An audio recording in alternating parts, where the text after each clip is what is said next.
Hey guys, my name is Josh. I'm the product expert at Hyundai Power Products, and today we have the Hyundai HYHT680E.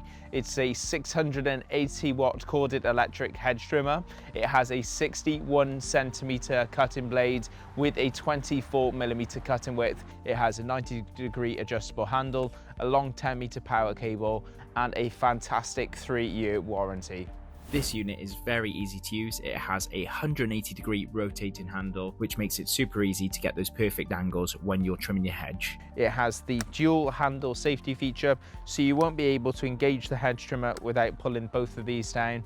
That large 61 centimeter laser cut steel blade with a 24 millimeter cutting width. And to top it off, you can simply get the cable, push it through this hole and thread it around the loop to take the strain off that 10-meter power cable.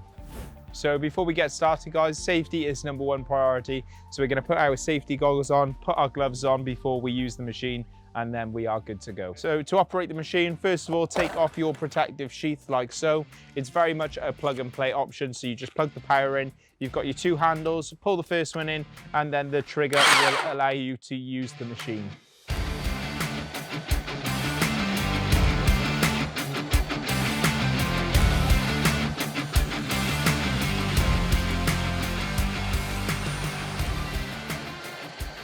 And there we have it guys, that is the Hyundai HYHT680E corded electric hedge trimmer, and you can grab yours today at hyundaipowerproducts.co.uk.